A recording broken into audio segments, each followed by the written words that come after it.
America की राजनीति और वैश्विक व्यापार में इस वक्त बड़ा घमासान छिड़ा हुआ है।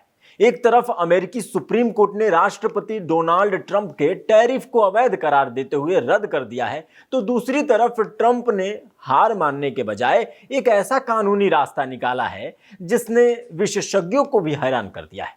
आखिर क्या है वो धारा 122 यानी सेक्शन 122 जिसे ट्रंप ने आपदा में अवसर बना लिया? आइए विस्तार से समझते हैं इस वीडियो में। शुक्रवार को अमेरिकी सुप्रीम कोर्ट ने ट्रंप प्रशासन को बड़ा झटका देते हुए उसके पुराने टैरिफ को पूरी तरह अवैध घोषित कर दिया।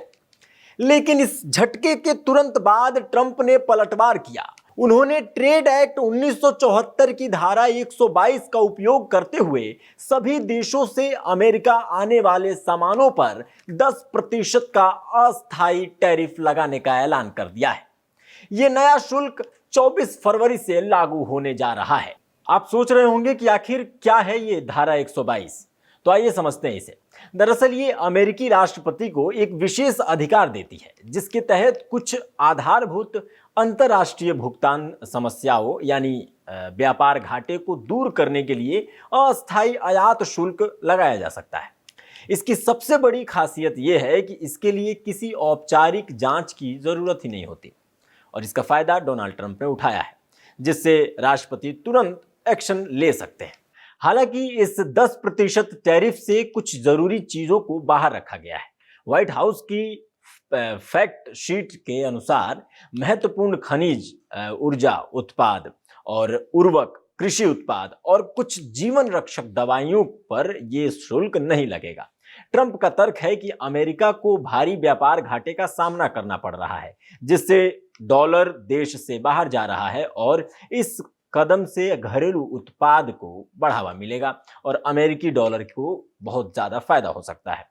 क्यों हो रहा है ये सब, इसको समझने के लिए हमने एक वीडियो बना रखी है, इस पर जरूर उसे देखिएगा। डी डॉलराइजेशन का जो ये कॉन्सेप्ट चल रहा है देश में, उसको मजबूत करने के लिए उसके विरोध में डोनाल्ड ट्रंप पुरजोर कोशिश कर रहे हैं कि इस अमेरिकी डॉलर को और मजबूत किया जाए। अमेरिकी वित्त मंत्री स्कॉट बेसेंट ने इस फैसले का पुरजोर समर्थन किया है।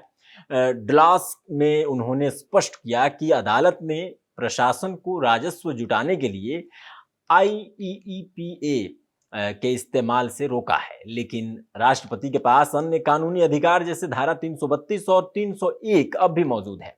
बेसेंट के अनुसार ये कदम चीन जैसी बाहरी निर्भरता को कम करने और अमेरिकी औद्योगिक क्षमता को बहाल करने के लिए जरूरी है।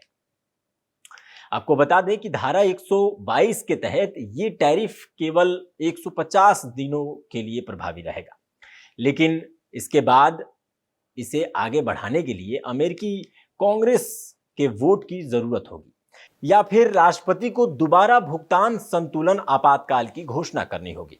ट्रंप के इस कदम ने यह साफ कर दिया है कि वे अपनी आर्थिक नीतियों पर पीछे हटने वाले नहीं हैं। अब देखना यह होगा कि वैश्विक बाजार और भारत जैसे व्यापारिक साझेदारों पर इसका क्या असर पड़ता है। इस खबर पर अपनी राय कमेंट बॉक्स में जरूर लिखिए। देखते रहिए देश दुनिया की तमाम बड़ी खबरें। मिलते हैं आपसे अगली वीडियो में। धन्यवाद।